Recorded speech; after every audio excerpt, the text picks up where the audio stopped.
Welcome to Talk Me Healthy. Each show we invite a guest to explore a topic related to healthy living. They share their expertise, personal stories, and we learn from them how they turn their passion and knowledge into practical tips that you can use now to improve your health. I'm your host, Sherry Keating, founder of Diabetes Care Consulting. My goal is that you will hear something each show that will motivate you to make a small but significant change towards living a healthier and happier life.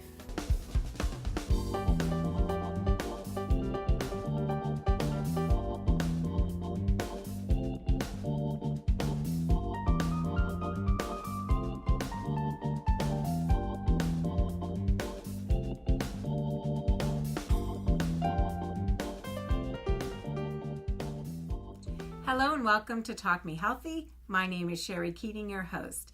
Today we welcome back one of our guests from last season, VIP, Attorney Liz Myska.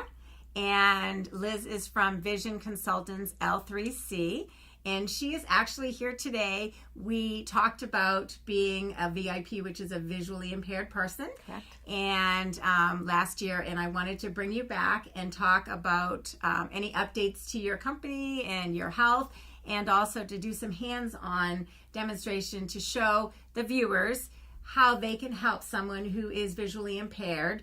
And so I actually have sat through and participated in a demonstration and at a meeting, and you blindfolded me and had me try to walk with the cane. And can I be honest? It was terrifying. Absolutely.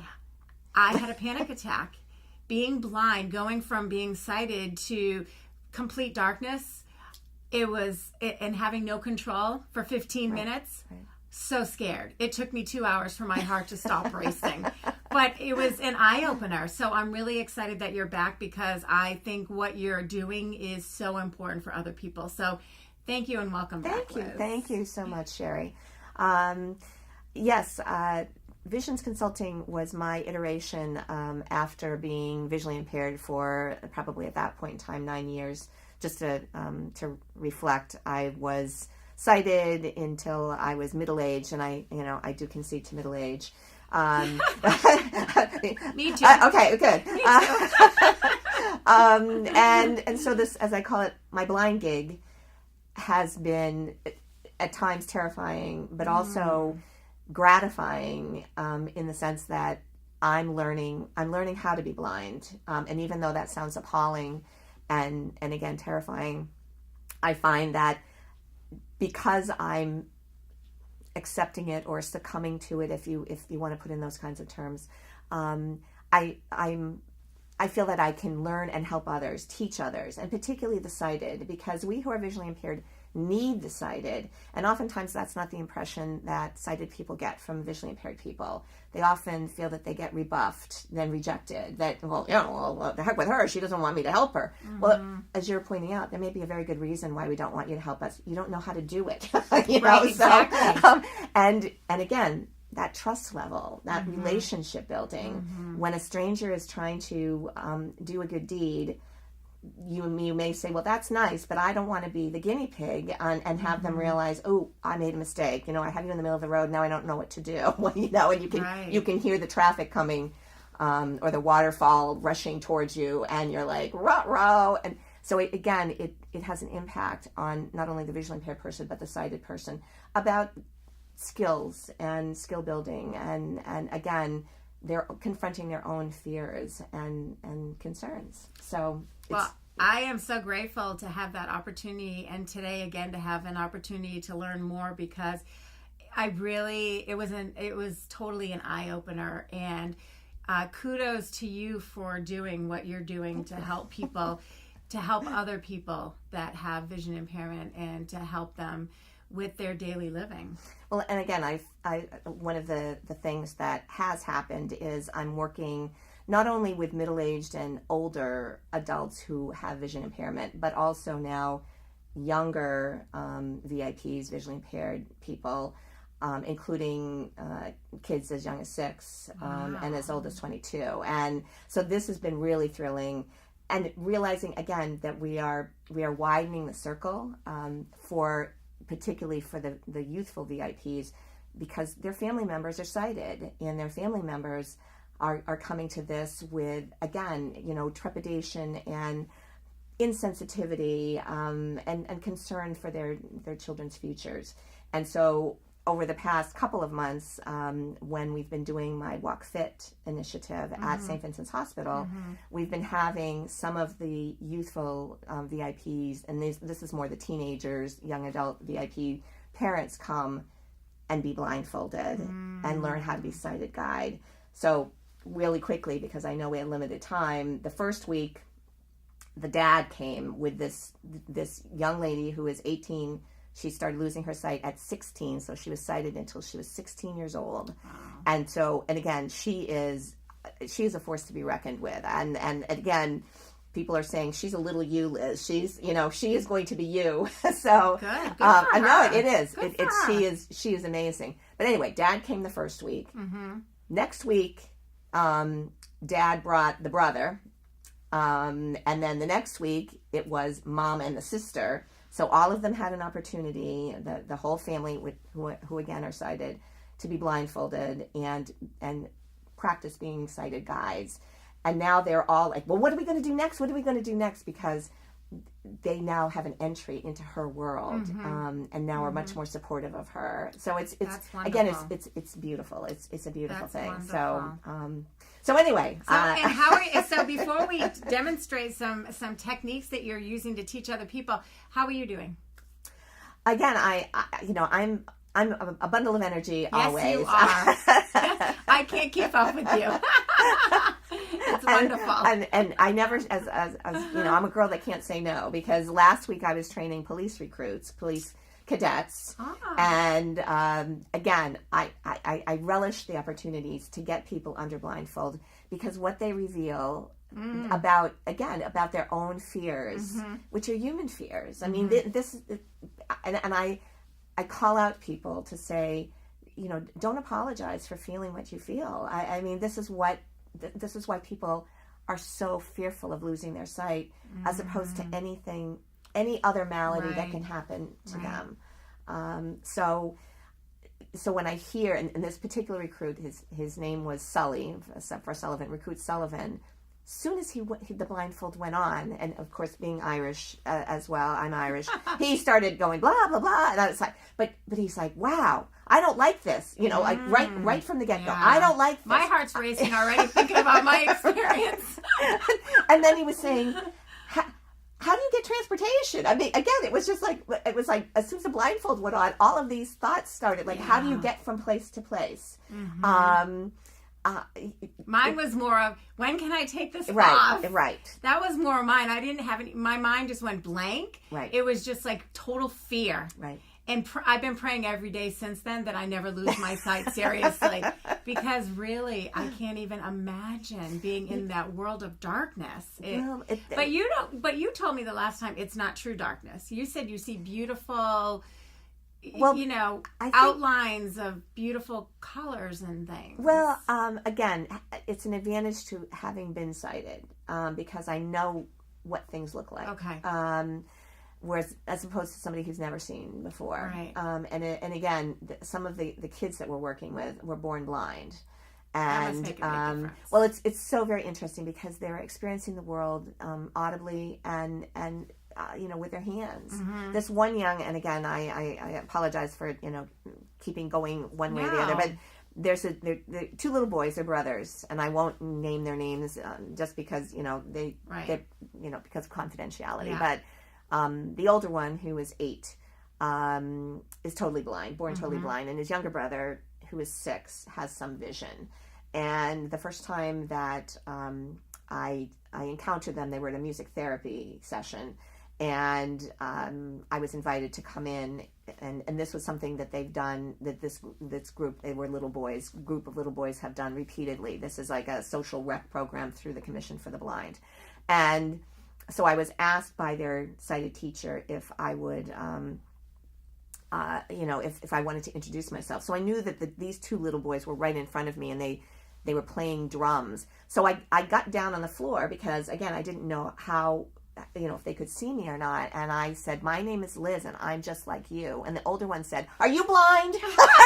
So automatically again, he couldn't see me. Right. And I said, yes, I am. And I said, I have a white cane. And I took my cane and I unfurled it. And he put his hand out and he's like, you're big. I was kind of like, but again, so it was all touch. Exactly. Well, because he was thinking that I was a little girl. Oh, because you were right down on his level. I was right down on his level. So when we actually, and the next time that I encountered these two little boys, we were doing an art project, and I wanted the sighted teachers to be blindfolded. So I said, everybody needs to put on a blindfold. And this older child said, will it hurt? Oh. And I was like, oh my gosh, he doesn't realize the blindfold, because he can't see, so he doesn't know, a blindfold means that, you're covering your eyes, so that you can't see. He didn't understand that. So it just, again, that psychological aspect, the social aspect for me are so important, and that inclusion. And that's why, again, interweaving sighted people with visually impaired people into activities, having sighted people enjoy the activities that we VIPs are doing. And some of these things, like in 2 weeks, we're going maple sugaring. We're going to a maple sugar farm, and we are going to run through the trees. We're going to have a tree hug. Yeah. And then we're going to taste syrup. And so, textural, tactile, audible, because we're going to be outside, so we'll be listening to, the trees creak or the wind blow or the birds sing.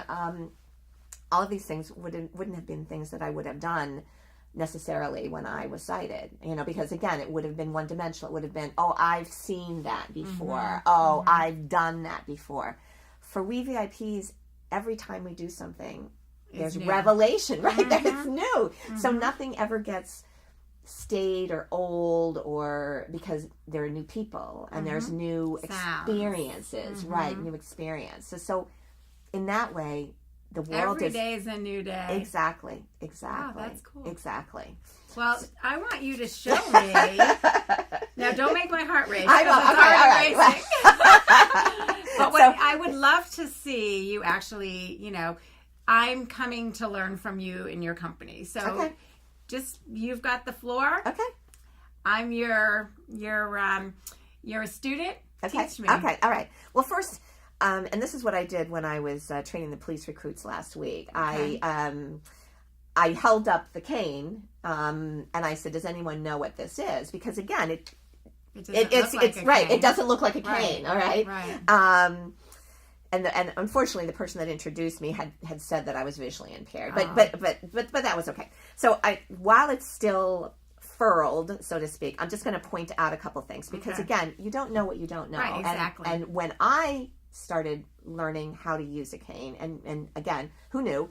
You have a cane instructor. The cane instructor is called an O&M, orientation and mobility instructor.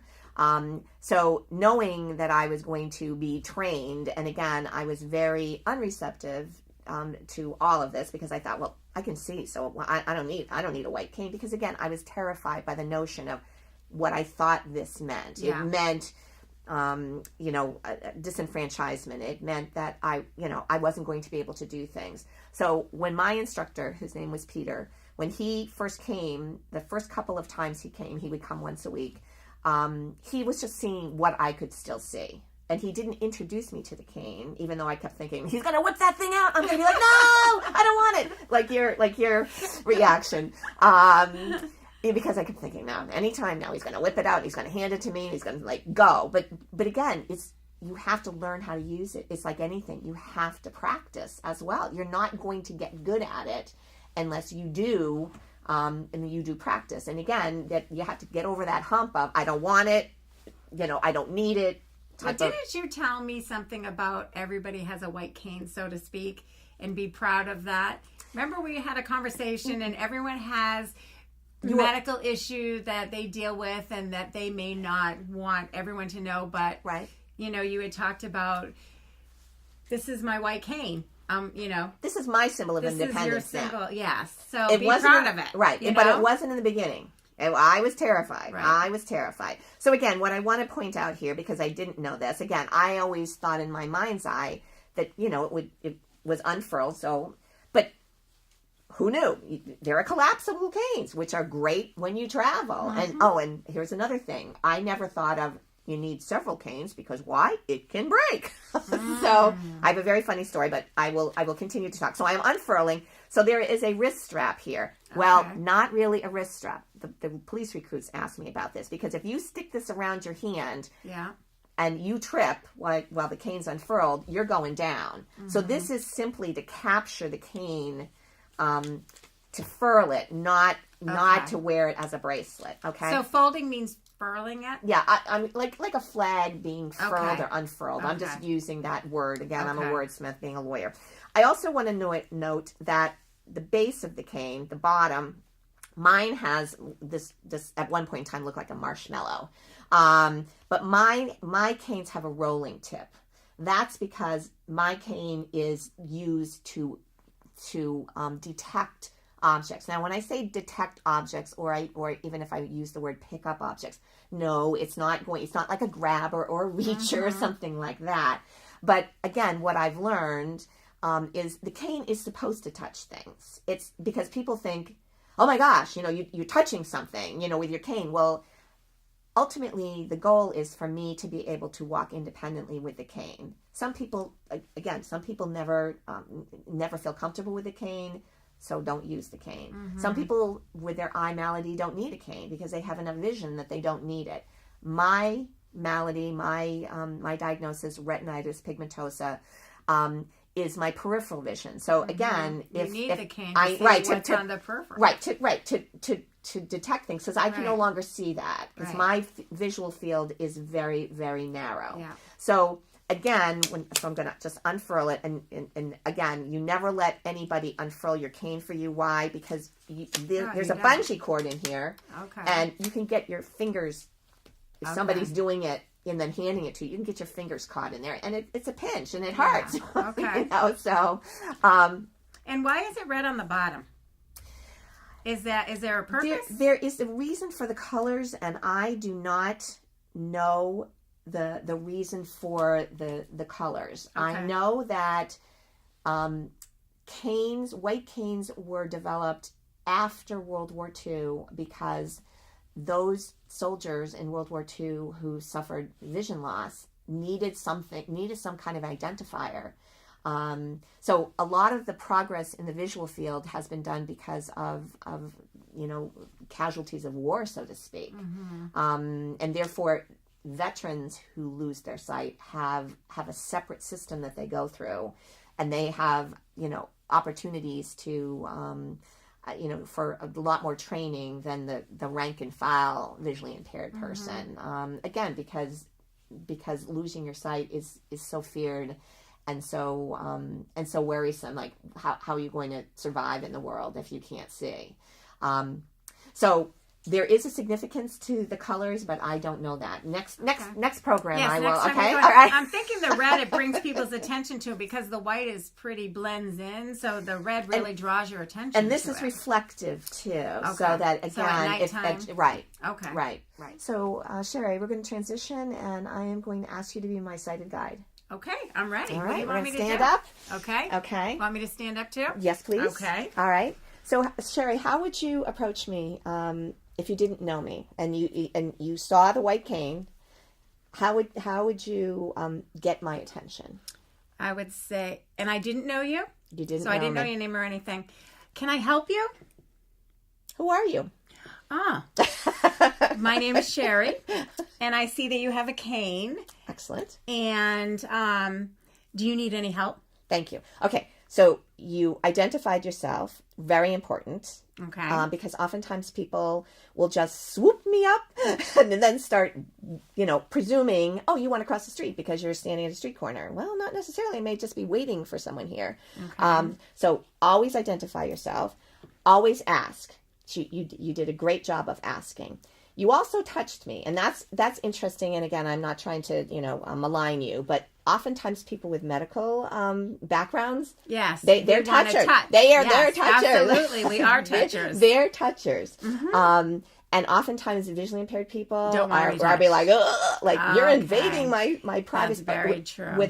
Without saying that would be like who are you that you feel that you have permission to touch me? Okay, that's I should ask permission. Right. But I also want to note, and because you're a female and I'm a female, so you're within touching distance of me. When I do this with a male, the male is usually, hailing me from like afar, and yelling, "Do you need help?" Oh, because of the way the world is today. Probably. Well, and it's kind of like, are you talking to me? Mm-hmm. Okay. So, but you also, another excellent thing you did, you said you noticed the white cane, because then you're giving me the reference point as well. It's not like, oh, you're soliciting me for, to buy candy from you or to, or to panhandle from me. In other words, you're saying, can I help you because you are blind? Yeah. Okay.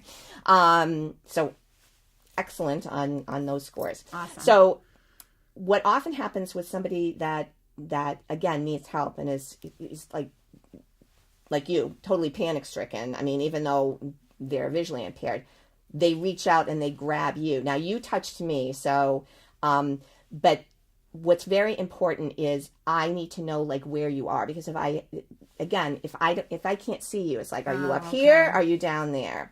So how would I tell you where I am? Just by the clock? You could say, I'm at your 12 o'clock. Okay. Excellent.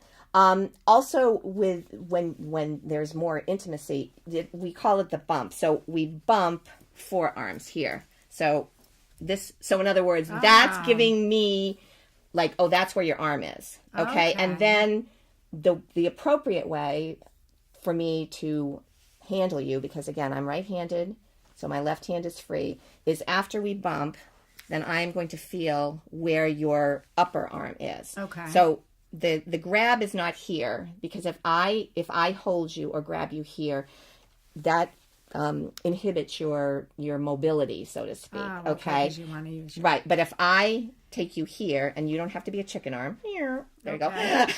Oftentimes we get a wing out here. Right, it's like, exactly. Oh, chicken arm. That's how the police recruits were, like chicken arm. And it's like, oh, it's yeah. I said, I feel a pointy elbow right there. I said, I feel as though I'm not, not close in. And then they bring you in. It's kind of like, oh, okay, too close. That's a lot to learn. Well, again, but as my colleague Jack will say, you'll know if I'm mistrustful of you, because then I'm going to start to like squeeze your arm, and you'll know like, oh, you're going too fast. Okay. So is that how you'll give me cues, like you need to slow down?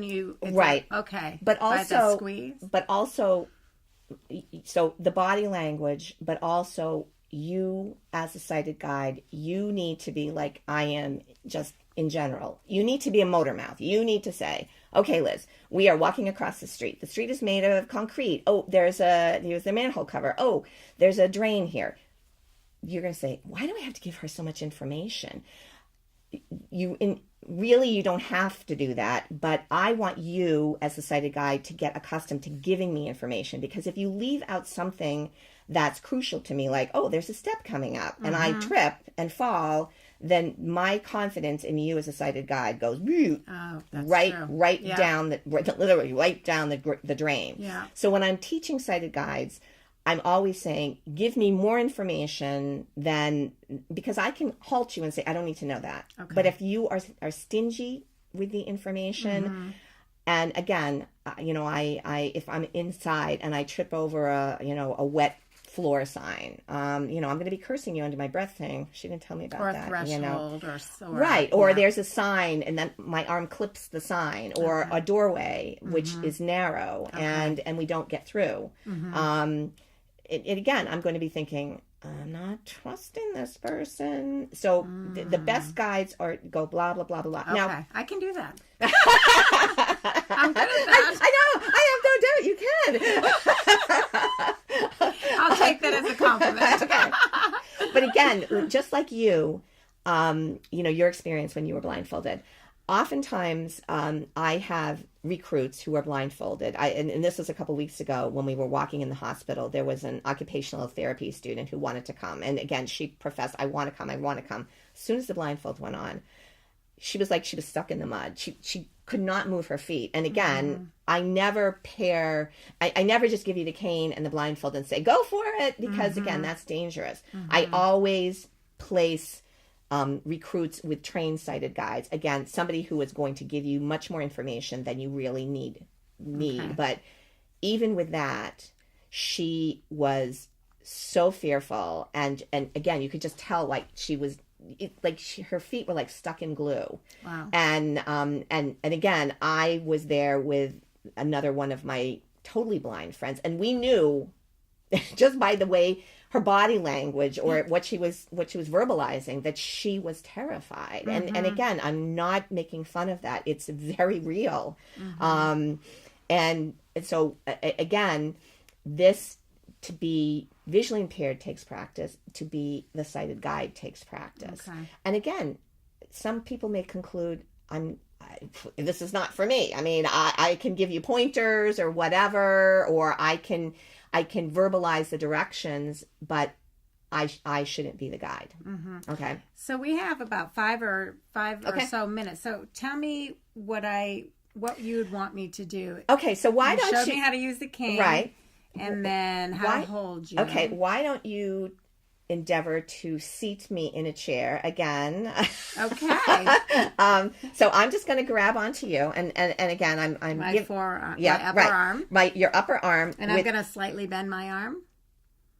Well, again, if we were actually strolling, you want to have that mobility of being able to swing your arm. Also, when we get to a narrow space, if we were to get to a narrow space, you are going to whip that arm behind your back. Okay. And that's going to signal to me, even though you're also going to verbalize this. I'm going to whip this arm. You're going to whip. So I'm holding on. You're putting that arm behind your back. And that signals to me, Liz, fallen behind Sherry. Okay.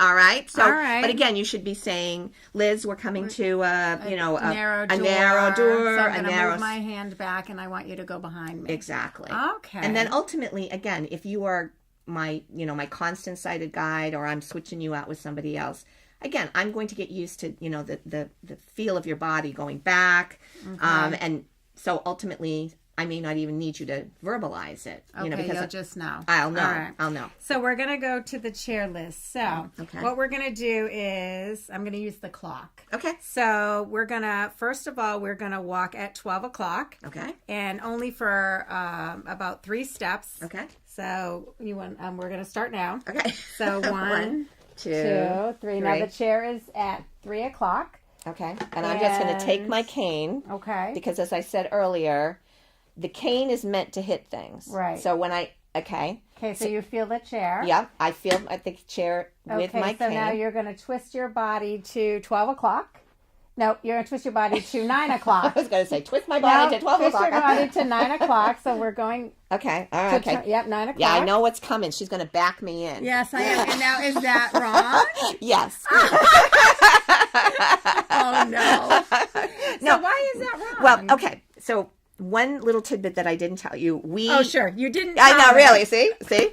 We who are visually impaired see with our hands and our feet. So that's why, again, using the cane, using my hands, listening to what you're saying. But I want to be able to do it myself. So instead of, and I'll just, not prolong your agony. You would bring me up, there is backing up involved. You would bring me to the back of the chair. You would bring me to the back of the chair. Back of the chair? So that I can feel it. And then you bring And then I would bring my body around. Yes. Really? So all it's right, well, let's do this because I'm going to do this right. All right. Okay. So we're going back to 12 o'clock. Back to 12 o'clock. Okay. Yep. So the chair is going to be at about 1 or 2. Yep. So we're going to walk straight. Yep.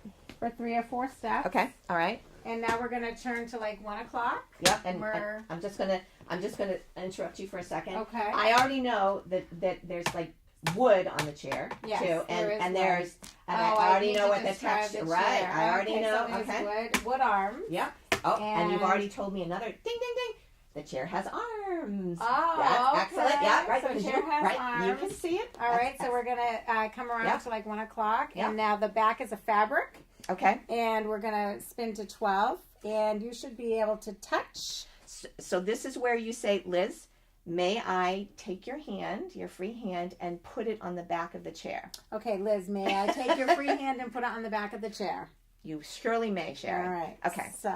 All right. So that's going to allow me to use my hands and say, oh, it's a big cushy, back. Oh, it's the direction, the seat is, again, it's my 12 o'clock. Oh, I'm feeling, okay, that's the right arm. This is the left arm. Okay, now I'm going to, thank you very much, sighted guide. I am going to use my cane, again, to touch things. It's like, okay, I can do this, come around here. Oh, keep contact, my body contact with the chair. And again, I know you're a nurse, so you want me to hold it down. Yes. And so that I therefore... And I'll hold the chair so Right. it doesn't slip or anything. Right. Not that it is going to, but just... So we did it together. High five. But I did it myself. High five. That's awesome. So that's... I'm going to come around to the seat. That's empowerment as well. Because wow. you're not trying to push me into the chair or Right. muscle me into the chair. Okay. You're not trying to... And again... It's difficult. You stumble over your words. Mm-hmm. Of course you are, because you're like, well, it's right there. Well, again, right there for me. I don't know. Right, Where's exactly. right there? Wow. So you allow me, and it takes a long time. Yes, you have to have a lot of patience. You have to have a lot of patience, and you have to give me the cues.